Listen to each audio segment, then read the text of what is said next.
하나님 말씀은 마태복음 27장입니다.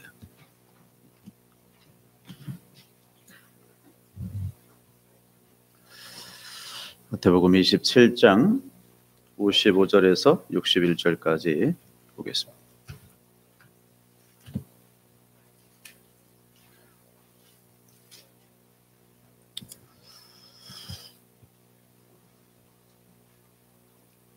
마태복음 27장 55절에서 61절까지 제가 봉독해 올리도록 하겠습니다. 예수를 섬기며 갈릴리에서부터 따라온 많은 여자가 거기 있어 멀리서 바라보고 있으니 그 중에는 막달라 마리아와 또 야고보와 요셉의 어머니 마리아와 또 세베대의 아들들의 어머니도 있더라. 저물었을 때에 아레마대의 부자 요셉이라 하는 사람이 왔으니 그도 예수의 제자라. 빌라도에게 가서 예수의 시체를 달라 하니 이에 빌라도가 내주라 명령하거늘 요셉이 시체를 가져다가 깨끗한 세마포로 싸서 바위 속에 판 자기 새 무덤에 넣어두고 큰 돌을 굴려 무덤 문에 놓고 가니 거기 막달라 마리아와 다른 마리아가 무덤을 향하여 앉았더라. 아멘. 오늘은 마리아란 이름이 주는 의미에 대해서 잠시 살펴보도록 하겠습니다. 기독교의 신앙에 있어서 부활이 주는 의미는 굉장히 중요하다라는 거 여러분이 잘 아실 겁니다. 여러분, 기독교는 십자가 신앙과 부활의 신앙이 없으면 거짓이다라고 이야기할 정도로 부활의 신앙은 매우 중요하다라고 이야기할 수 있습니다. 그래서 많은 분들이 십자가에 대한 생각들은 많이 하는데 부활에 대한 생각들은 좀 경양시하는 그런 경향이 있는 것을 우리가 보게 되어집니다. 여러분, 부활의 신앙과 여러분 십자가의 신앙은 양면의 동전처럼 뗄래 뗄 수 없는 그런 관계 속에 있다는 것들을 늘 명심해야 하는 것입니다.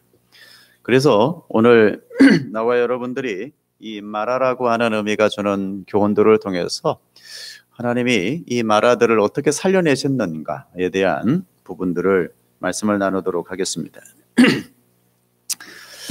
예수님을 여러분 죽은 분으로 간주하는 사람들은 세상을 어떻게 살아가냐면 눈에 보이는 대로 살아가요. 당연하겠죠. 여러분, 세상 사람들은 우리의 당면한 것들에 대한 것들이 가장 중요하기 때문에 눈에 보이는 대로 살아가는 것은 아마 당연한 일이 아닐까라는 생각을 하게 되어져요.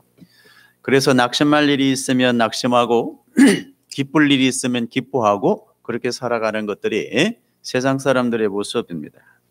그러나 부활의 예수님을 믿는 신자는 세상을 바라보는 시각이 좀 달라요.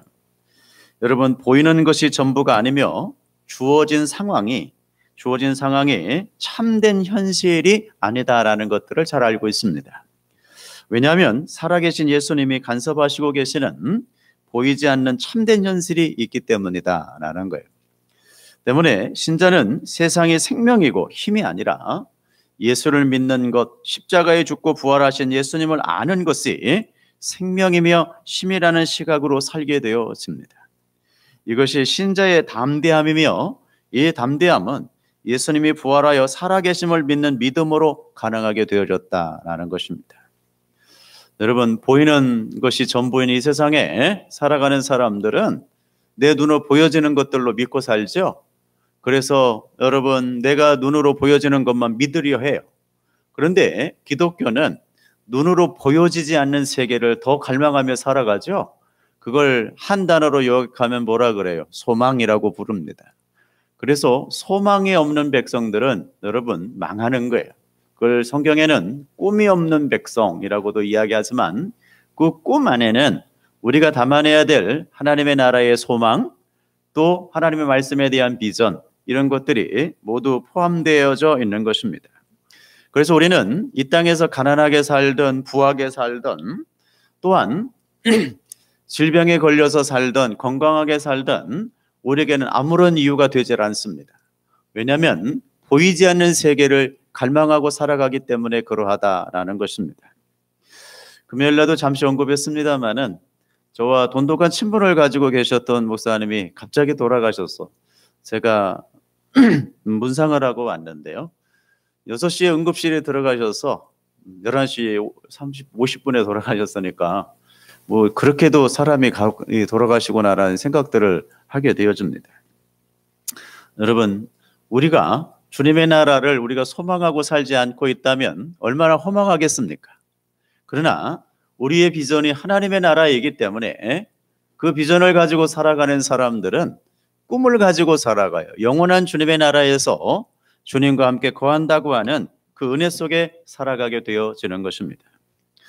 예수님의 십자가 주에는 온통 무력함과 추악함으로 폭로되고 예수님만이 구원의 주체로 드러나고 있습니다.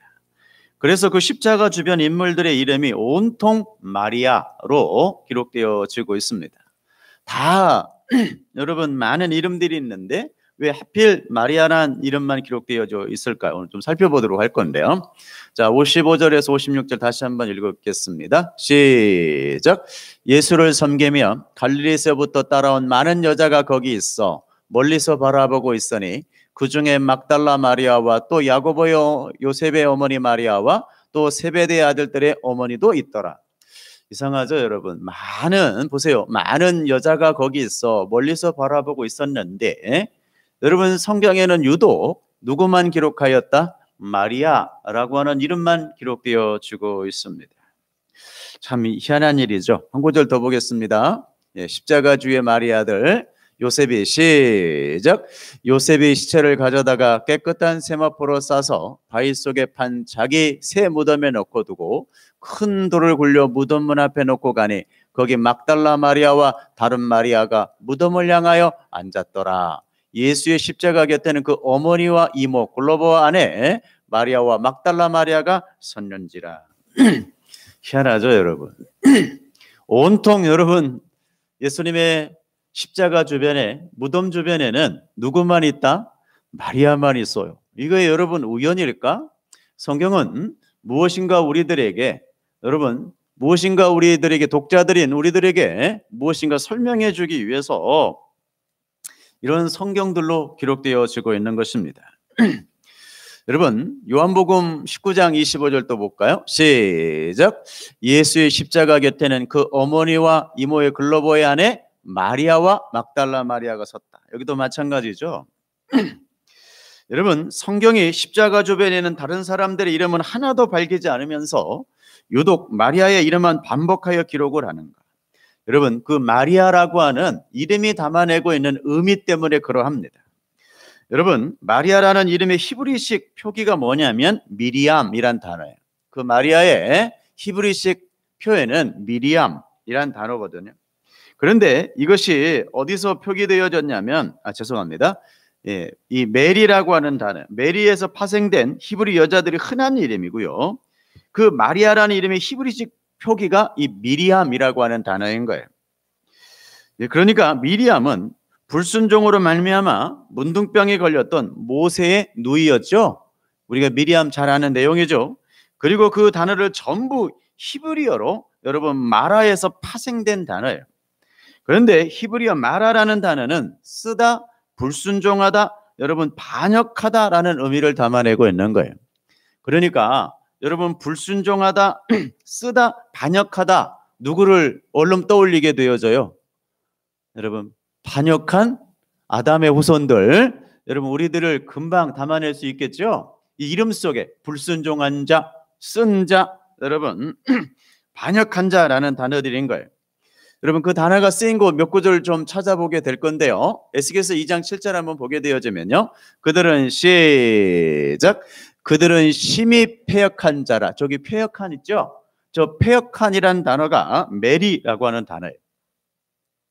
그러니까 결혼 마라, 메리, 여러분 미리암 이란 모든 단어들은 패역하고 불순종하고 반역한 우리들을 뜻하고 있는 단어들인 거예요. 자, 그들은 심히 패역한 자라. 그들이 듣든지 아니 듣든지 너는 내 말로 고할지어다. 맞습니까? 여러분 그래서 지난주도 말씀드렸습니다마는 설교는 여러분 듣든지 아니 듣든지 하나님의 복음만 전하면 되어지는 것이 제 사명입니다. 여러분, 듣고 안 듣고는 제 책임이 아니에요. 죄송합니다만 제가 어떤 변명을 하려고 하는 것도 아니고 어떤 합리화를 하려고 하는 것도 아닙니다. 듣든지 아니 듣든지는 여러분이 자유입니다. 그러나 중요한 사실은 여러분, 설교자는 오로지 복음만 전해야 된다라는 사실을 늘 기억하기를 원합니다. 아멘. 이것이 제가 사는 유일한 비결이고 여러분들에게 해야 될 유일한 일이 여러분 복음을 전하는 그 일이다라는 것입니다. 여러분, 이 메리라는 단어가 마라라는 단어에서 파생됐다 그랬죠. 그 마라라는 단어가 쓰인 곳은 몇 군데 우리가 찾아보는데 여러분, 마라 그러면 생각나는 데가 어디입니까? 다 잘 아는 마라의 쓴물. 여러분, 출애굽기 15장을 한번 좀 볼 건데요. 자, 마라에 이르렀더니 시작. 마라에 이르렀더니 그곳 물이 쏘서 마시지 못하겠으므로 그 이름을 마라라 하였더라. 백성이 모세에게 원망하여 이르되 우리가 무엇을 마실까 하매 모세가 여호와께 부르짖었더니 여호와께서 그에게 한 나무를 가리키시니 그가 물에 던지니 물이 달게 되었더라. 거기서 여호와께서 그들을 위하여 법도와 율례를 정하시고 그들을 모하실세 시험하실세. 나호미가 그들에게 이르되 나를 나오미라 죄송합니다. 네, 여기까지.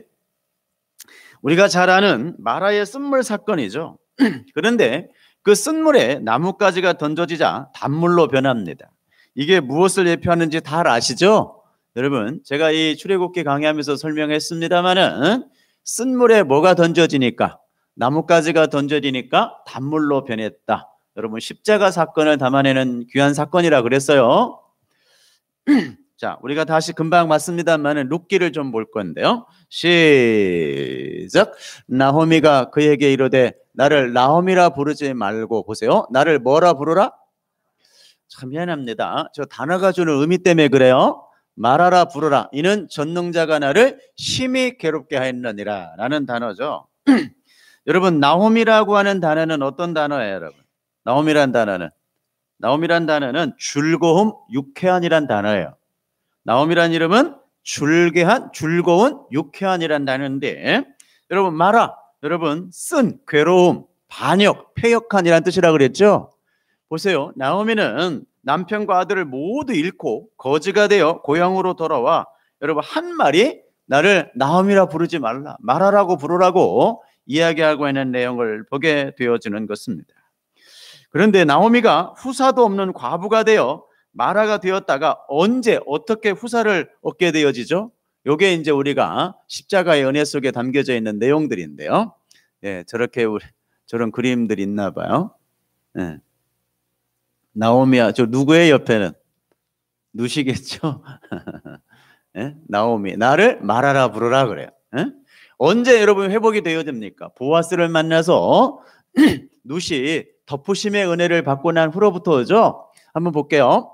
시작. 이에 보아스가 룻을 맞이하여 아내로 삼고 그에게 들어갔더니 여호와께서 그에게 임신하게 하심으로 그가 아들을 낳은지라. 여인들이 나홈에게 이르되 찬송할지어다. 보세요, 뭘로 바뀌어요? 찬송할지어다로 바뀌죠. 여호와께서 오늘 내게 기업 물을 자가 없게 하지 아니하였도다. 이 아이의 이름이 이스라엘 중에 유명하게 되기를 원하노라. 맞습니까? 여러분, 마라는 철저하게 망해버렸던 사람입니다. 그래서 미리암이라고 하는 나오미라고 하는 이름 부르지 말라는 거예요. 왜? 나는 유쾌한 자가 아닙니다. 그런데 나를 마라라고 불렀던 그 여인이 다시 회복되어지는 사건, 그죠? 기업 물을 자에 의해서 생명에 태어나는 사건들을 통하여서 여러분 회복이 되어지는 모습을 보게 되어집니다. 여러분, 룻이라는 이방 여자가 나오미를 마라라고 만든 마라의 하나님께 몸을 던져 마라의 후손을 만들어내므로 해서 마라가 나오미가 되는 거예요. 예수 그리스도의 십자가 주변에 왜 마리아란 이름만 등장하는지 좀 이해가 가시겠어요? 사실은 여러분, 그 마리아라고 하는 이름 안에 오늘날 우리 교회를 상징하는 나와 여러분들이 다시 다 거기에 들어있는 거예요. 아멘. 원래 여러분, 마리아는 괴로운 자, 그죠? 반역한 자, 패역한 자, 맞습니까? 우리가 그런 자였거든요. 괴로워하는 자. 그런데 무엇으로 말미암아 예수 그리스도가 십자가 달리신 나뭇가지 주변에 수많은 마라가 있었는데 그들은 모두 불가능하고 패역하고 소망 없는 자들이었죠. 마리아들 여러분 소망이 불가능한 자, 배역한 자, 소망 없는 자였습니다. 그게 우리들이었죠. 여러분 그들은 그 고통 때문에 신음하고 있는 해산하는 여인과 같은 존재였습니다.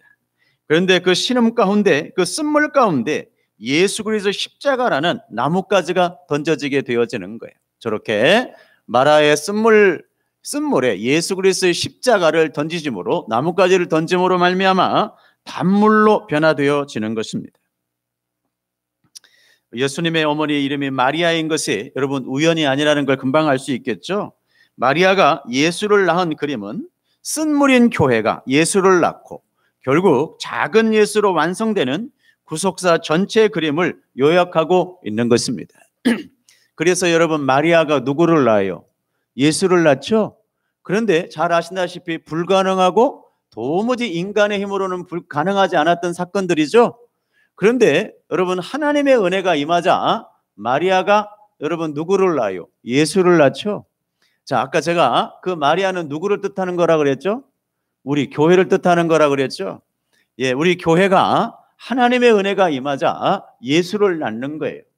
그것을 조금 더 쉽게 이야기하면 하나님의 은혜가 임하자 예수님의 삶을 살아낼 수 있게 되었다라는 뜻입니다. 아멘. 그래서 나와 여러분들은 여러분 이 땅에 존재하는 어떤 윤리나 도덕에 의해서 살아가는 것이 아니라 오직 예수를 난 자로 살아가야 된다. 그게 신앙인의 모습인 것입니다. 여러분 그렇게 지어져 가기를 주님의 이름으로 축복합니다. 마리아가 예수를 낳은 그림은 오늘날 우리들에게 여러분 그의 삶을 살기를 바라는 마음에서 우리에게 설명되어지고 있는 거예요.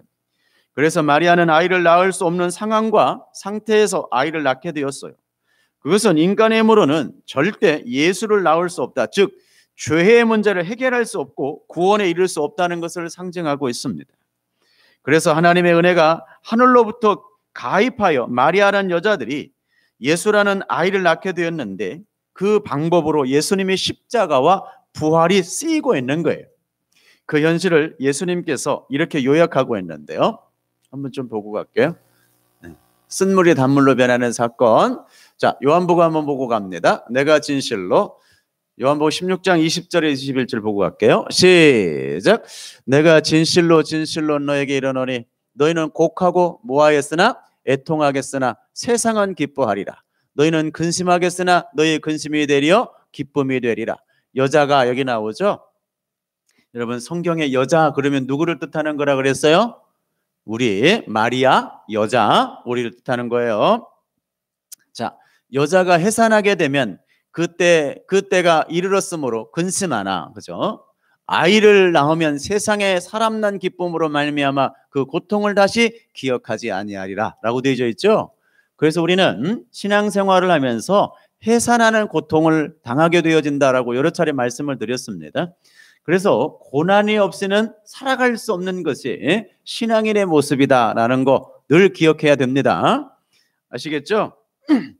뭐 크게 어려운 부분들은 아니리라 생각을 하고 여러분이 익히 열심히 들었던 설교들이니까 여러분 잘 이해하리라 생각합니다.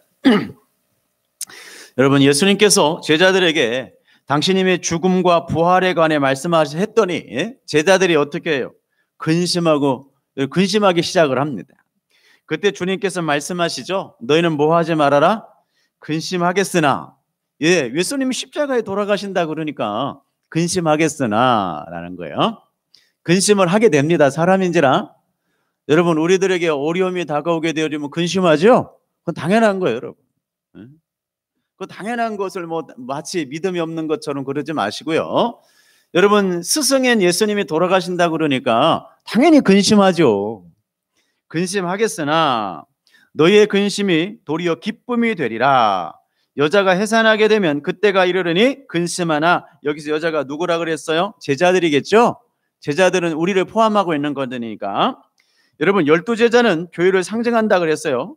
그런데 그 여자가 아이를 낳는다고 합니다. 즉 12제자 교회가 아이를 낳아요. 예수님은 자기 자신의 죽음과 부활을 교회가 낳는 아이라고 표현하고 있습니다. 즉 마리아들의 구원을 위해 예수가 죽으시는 것을 교회가 아이를 낳는 표현이다라는 것입니다. 즉 그러니까 당연히 여러분 우리가 아이를 낳려면 어떻게 해야 되겠어요? 우리도 죽는 여러분 삶이 필요하겠죠? 그래서 너희가 나를 따르려거든 뭐라 그래요? 십자가를 지고 너를 부인하고 쫓으라 그러죠? 여러분 죽음을 경험하게 되어집니다. 이 땅에서 신앙생활은 내 육적 자아가 죽는 그 죽음을 경험하게 되어지는 것이 신앙생활이라 그랬죠. 보세요 여러분, 예수님이 십자가의 죽으심으로 말미암아 여러분 어떻게 되어집니까? 여러분 죽음의 권세를 이기시고 부활하시죠. 즉 이 땅에서 나와 여러분들이 여러분 그렇게 십자가의 삶, 고난의 삶을 살아내지 않는다면 여러분 결코 부활은 우리에게 없습니다.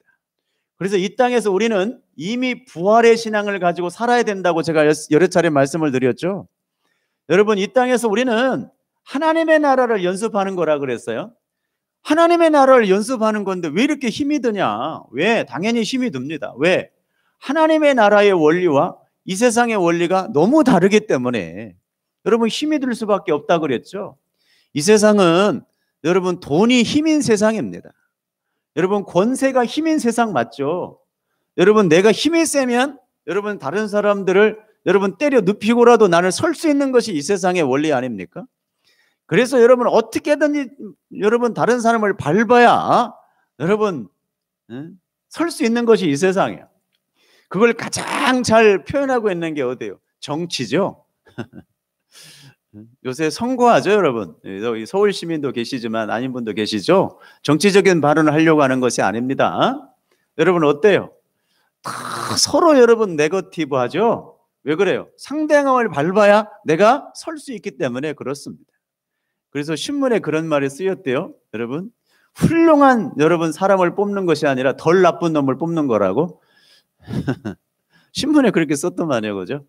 제가 한 말이 아닙니다. 뭐 누구를 폄하할 생각도 죽어도 없고요. 여러분 세상의 원리는 다 그러해요. 다른 사람을 밟아야 설 수 있는 것이 여러분 세상의 권세거든요. 그런데 기독교는 다른 사람을 밟지 말라는 겁니다. 네가 밟혀주라는 것입니다. 그게 기독교의 신앙이거든요. 그러니까 밟힘을 당해야 되기 때문에 얼마나 힘이 들겠어요. 나도 밟을 힘이 있는데 밟힘을 당해야 되니까 얼마나 괴롭겠습니까? 그러니까 그것이 여러분 내 힘대로 안 되죠. 그래서 하나님 앞에 뭐 하라는 거예요? 기도하라는 겁니다. 그게 하나님의 뜻이니까. 그래서 제가 하이델베르크 제 4권, 3권인가 4권인가 기도에 관한 책들을 좀 보고 있는데요. 다 우리 믿음의 선조들이 그렇게 살았어요. 여러분 세상이 우리를 밟으라며 밟혀주라는 겁니다. 그런데 그게 내 힘으로 안 되니까 기도하라는 거예요. 그래서 기도는 여러분 능력이라고 그러죠. 기도는 십자가의 삶을 살 수 있는 능력인 것입니다. 그러니까 기도 없이 간다는 것은 불가능해요. 여러분 늘 우리들에게 어떤 문제가 다가올 때 여러분 기도하십시오. 여러분들이 여러분 하나님의 뜻을 헤아리기 어려울 때 기도하십시오. 기도해야만이 하나님의 뜻을 따라갈 수가 있어요. 내 의지로 내 능력으로 여러분 불가능합니다. 하나님의 나라의 삶은 기도 없이 갈 수가 없어요. 그래서 여러분 장소와 때를 가리지 마시고 기도하십시오. 그것이 기독교의 삶의 의미인 것입니다. 여러분 이사야도 여러분 후사가 끊긴 마리아에게 은혜가 부어져서 다시 소망이 생기게 되는 그 마리아와 나뭇가지 이야기를 이렇게 예언하고 있는데요. 자, 이사야서 54장 한번 볼까요? 보세요. 여기 나오죠. 잉태하지 못하며 출산하지 못한 너희는 노래할지어다. 여기 나오죠. 여러분 원래 우리는 잉태하지 못한 자요 출산하지 못한 자라 그랬죠 우리가. 그래서 그걸 출애굽기 강의하면서 제가 뭐라 그랬어요? 구로치 못한 여인이라고 하면서 설명해 드렸습니다. 그래서 우리의 믿음의 후손인 여인들이 하나같이 아이를 못 낳죠. 누가 못 낳아요 여러분? 아브라함의 아내 사라도 아이를 못 낳고 리브가도 아이를 못 낳죠. 유명한 누가 또 한나가 아이를 못 낳죠. 보십시오 여러분. 기도해서 아이를 낳은 게 아니고 너희들은 이렇게 잉태치 못하며 출산하지 못한 자들이라는 것을 설명해 주심과 동시에 그러면 어떻게 잉태하며 어떻게 출산하는가? 예, 하나님의 은혜로 되어진다는 것을 보여주고 있는 중요한 내용이라 그랬습니다. 한번 다시 볼까요? 잉태하지 못하며 출산하지 못한 너희는 노래할지어다. 산고를 겪지 못한 너희는 외쳐 노래할지어다. 이는 홀로 된 여인의 자식이 남편 있는 자의 자식보다 많으며. 어떻게 홀로 된 여인의 자식이 남편 있는 자보다 많아요? 여호와께서 말씀하셨다. 여기 누구를 이야기하는 거예요? 마리아. 이해가 되시겠습니까? 이렇게 성경을 차근히 우리들에게 여러분 이 땅에 예수님이 어떻게 오실 것이며 어떻게 그 언약을 성취해내실 건가를 설명해 주고 있는 귀한 내용들입니다. 여러분 십자가와 부활의 주변에 있는 마리아들은 누구를 가리키는가? 해산하는 고통 속에 누군가의 도움을 기다리는 하나님의 백성들, 교회를 가리켰던 것입니다. 이렇게 십자가 주변에 마리아들, 여러분 전부 누구를 가리키는 거라고요? 교회를 의미하는 존재들이다 라는 거예요. 마리아들이 예수를 낳는 거예요. 그래서 마리아가 예수를 낳은 거예요. 이해가 되셨죠? 여러분 이렇게 성경은 굉장히 차근하게 여러분 우리들에게 우리를 어떻게 구원했는가를 설명해낸 책이다. 자 보십시오. 마라에서 시작을 해서 누구로? 미리암으로 이야기 됐나요? 룻기에서 나오미에서 마라로 다시 등장하죠. 그리고 누구? 예수님의 어머니 마리아. 그 마리아는 누구를 대표하는 거라고요? 우리. 그런데 은혜가 임하니까 예수님을 낳죠. 그러니까 우리가 하나님의 은혜가 임하지 않으면 아이를 낳을 수가 없는 거예요. 즉 예수님의 삶을 살 수가 없는 거예요.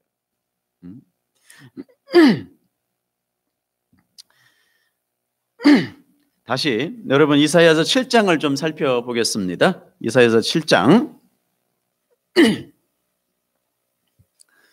그래서 자꾸만 우리가 여러분 성경을 대하게 되어질 때에 여러분 어떤 우리들의 것들과 좀 연결시켜서 봐야 될 의미들이 있어요. 특히 여인들이 왜 해산의 고통을 당하게 되어지며 그 해산은 무엇을 의미하는가?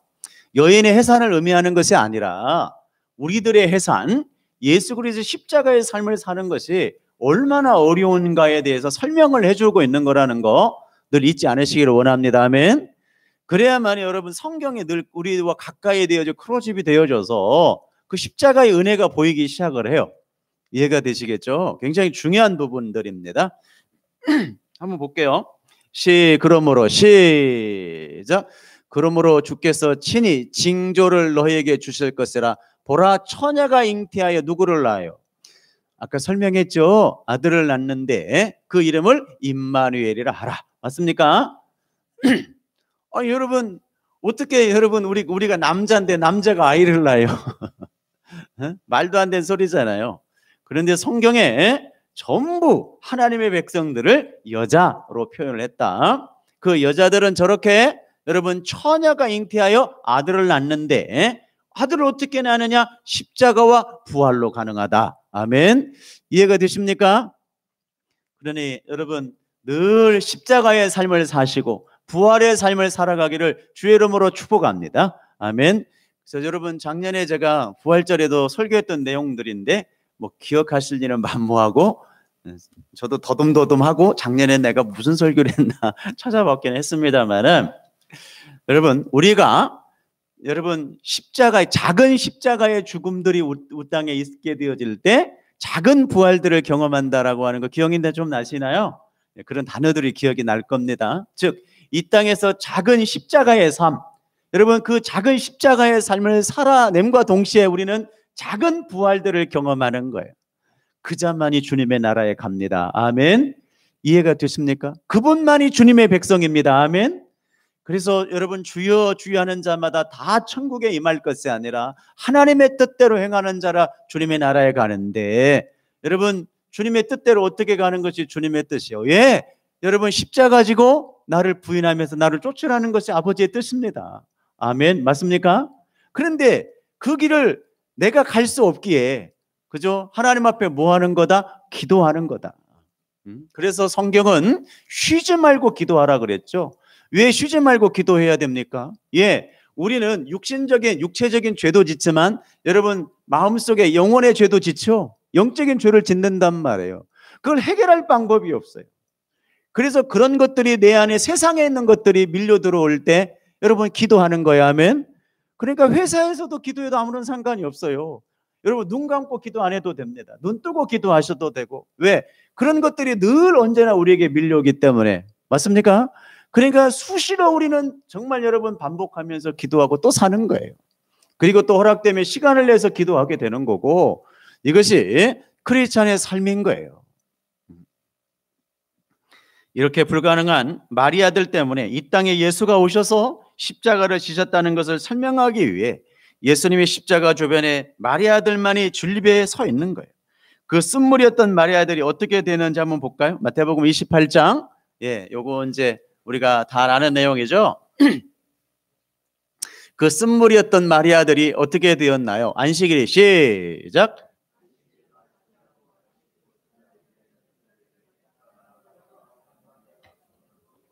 무덤을 보려고 갔더니 큰 지진이 나며 주의 천사가 하늘로부터 내려와 돌을 굴려내고 그 위에 앉았는데 그 형상이 뭐가 같고 번개 같고 그 옷은 눈같이 희건을 지키던 자들이 그것을 무서워하여 떨며 죽은 사람과 같이 되었더라.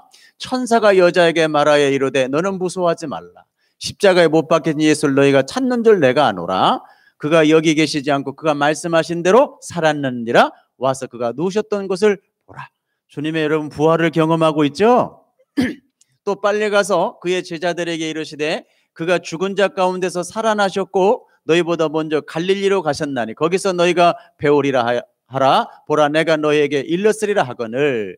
그 여자들이 무서움과 큰 기쁨으로 빨리 무덤을 떠나 제자들에게 알리려고 다름질할세 하늘에서 큰 이적이 보니 해를 옷 입은 한 여자가 있는데 그 발 아래에 달이 있고 그 머리에는 12별의 관을 썼더라. 이 여자가 아이를 베어 해산함. 죄송합니다. 이건 좀 이따 알 것인데 보세요. 여자들이 무서움과 큰 기쁨으로 빨리 무덤을 떠나 제자들에게 알리려고 달려갔죠. 누가 여러분 제일 부활을 먼저 경험해요? 마리아들이죠. 이건 여러분 우연이 아니에요. 여러분 이렇게 십자가의 은혜 속에 살아가는 사람들에게 여러분 늘 경험되어지는 것이 무엇이다? 부활입니다. 여러분들 이렇게 이야기했어도 제자들이 믿어요, 안 믿어요? 안 믿어요. 제가 왜 그런지 설명했어요, 금요일날. 왜 그랬는지 설명해드렸죠. 왜 안 믿었는지 제가 설명을 해드렸어요, 금요일날. 왜 그런다 그랬죠? 여러분 유대인들이 부활의 신앙을 갖고 있었죠. 부활을 한다고 믿었죠. 근데 언제 부활한다고 믿었어요? 인류의 종말이 올 때 부활한다고 믿었어요. 근데 종말이 안 왔는데 예수님이 부활하니까 뭐야 저 제자들 이렇게 된 거예요. 이해되셨나요? 이런 유대적 배경 때문에 그런 것이에요. 이해가 되시겠죠? 쟤들이 믿음이 없어서 맞아요. 믿음도 없지만 여러분 그런 유대적 배경들 때문에 여러분 부활을 믿지 않았던 거예요. 제가 잘 설명해 드렸으니까 여러분 다음에 왜 저들은 부활의 믿음이 없어 이러지 마시고요. 그래서 늘 성경을 봐야 될 배경들이 중요하다 그랬어요. 이렇게 예수님의 십자가와 부활로 고통과 절망, 좌절 속에 있던 마리아들에게 기쁨의 소식이 들러와요. 나옴이죠. 그들은 곧 큰 기쁨에 빠지게 되었고 그 기쁨의 소식을 전하기 위해 달렸습니다. 마리아의 쓴물이 십자가라는 나뭇가지에 의해 나옴이 즉 유쾌한 단물이 된 거죠. 그렇게 이제 곧 사망으로 떨어지게 될 수많은 마리아들을 위해 예수가 탄생하신 거예요. 그리고는 예수님이 당신님에게 맡겨진 모든 사명을 다 마치시고 십자가에서 다 이루심을 선언하시고 부활하셔서 하나님의 나라를 승천하신 것입니다. 맞습니까? 그것을 요한계시록에서는 이렇게 기록을 하고 있는데요. 자, 요한계시록 보겠습니다. 모든 결론은 다 요한계시록에서 난다 그랬어요. 그래서 지금 창세기 강해가 끝나는 대로 바로 요한계시록 강해를 다시 여러분 들어가도록 하겠습니다. 오후에. 자, 하늘에 시작. 하늘에 큰 이적이 보이니 해를 옷 입은 한 여자가 있는데 그 발 아래에는 달이 있고 그 머리에는 12별의 관을 썼더라. 이 여자가 아이를 베어 해산하게 되매 아파서 애를 쓰며 부르짖더니. 저 여자는 누구라 그랬어요? 우리라 그랬어요. 잊으시면 안 돼요. 잊어버리면 늘 안 돼요. 예, 여자가 있는데, 그렇죠? 저거 이제 나중에 그 발 아래 다리 있고 그번에 12별의 관을 썼더라. 왜 그런지 제가 설명해 드릴 겁니다. 이거 요한계시록 설명하면서. 네, 당연하죠. 한 여자가 있는데 이 여자가 아이를 베어 해산하게 되매 아파서 애를 쓰며 부르짖더라. 하늘에 또라는 이적이 보이니 보라, 한 큰 붉은 용이 있어 머리가 7이요 뿔이 10이라. 그 여러 벌이 7 왕관이 있는데 그 꼬리가 하늘의 별 3분의 1을 끌어다가 땅에 던지더라. 용이 해산하려는 여자 앞에 그가 해산하려면 그 아이를 삼키고자 하였더라. 맞아, 죽이려고 했죠. 보세요. 여자가 아이들을 낳으니, 근데 아이를 낳아요 못 낳아요? 낳아요. 아이를 낳은 이는 장차 철장으로 만국을 다스릴 남자라. 그 아이를 하나님 앞과 그 보좌 앞으로 올려갔더라. 이해가 되시나요? 다? 여러분, 저기에 십자가와 부활과 승천이 다 들어있죠? 여러분 알만하실 겁니다. 그 여자가, 이제 그 여자는 어떻게 하냐? 시작. 그 여자가 광야로 도망하며 거기서 며칠? 1260일 동안 42달, 그죠? 한때 두때 반때, 이거 기억나시죠? 그를 양육하기 위하여 하나님께서 예비하신 곳이 있더라. 어디로 도망가요, 여러분? 광야로 도망가며. 그 광야는 어디다 그랬어요? 교회. 그러니까 교회는 뭐 하는 곳이에요? 여러분, 광야에 도망하여 거기서 여러분 1260일 동안 그를 양육하기 위해 하나님께 예비한 곳에서 뭐 하는 거? 신앙생활 하는 거. 그게 여러분 우리의 신앙생활의 의미들인 거예요. 여러분, 이렇게 예수님은 수많은 마리아들의 영생을 위해 이 땅에 오셨고 결국 모든 일을 다 이루시고 하나님 앞으로 올라가셨습니다. 그러한 온전한 예수님의 사역으로 인해 우리에게 구원이 온 것이지, 우리가 무언가 업적과 공로를 보태어 구원을 성취할 것이 아닙니다. 우리는 무언가 업적과 공로를 보태어 구원에 성취할 수도 없고 여러분 또 이룰 수도 없습니다. 그저 우리는 그러한 은혜의 현실을 말씀과 삶을 통해 절절하게 경험하고 하나님과 화목하는 자가 되어 하나님의 나라가 들어가게 되는 거예요.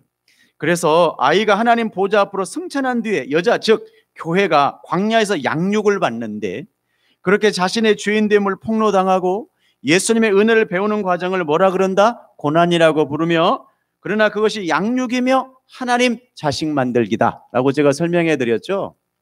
여러분, 이 땅에서 우리가 신앙생활은 뭐 하는 것이라고요? 하나님 자식 만들기라 그랬어요. 자식 만들. 그래서 여러분 뭐라 그랬어요? 잠언서도 뭐라 그러죠?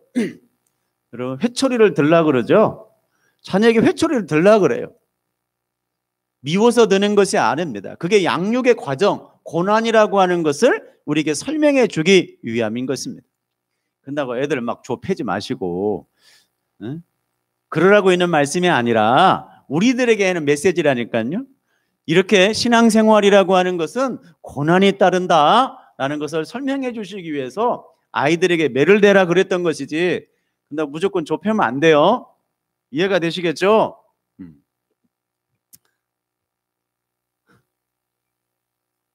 서진아, 어때? 너 격하게 그렇게 너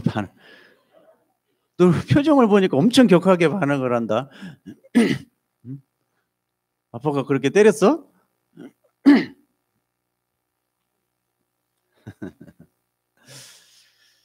여러분, 제가 금요일 날도 제가 여러분들에게 말씀을 전했지만 그거 기억나시죠? 여러분, 우평강도가 여러분 끝으로 예수님을 영접합니다. 맞죠? 그런데 예수님을 영접했는데 여러분, 그 십자가의 고난에서 내려줘요, 안 내려줘요? 안 내려줍니다. 그런데 좌편에 있는 강도가 뭐라 그래요? 야, 네가 하나님의 아들 맞냐? 그러면 너도 내려주고 너도 십자가에서 내려가고 나도 좀 내려줘봐. 그럼 믿을게. 이러죠. 응?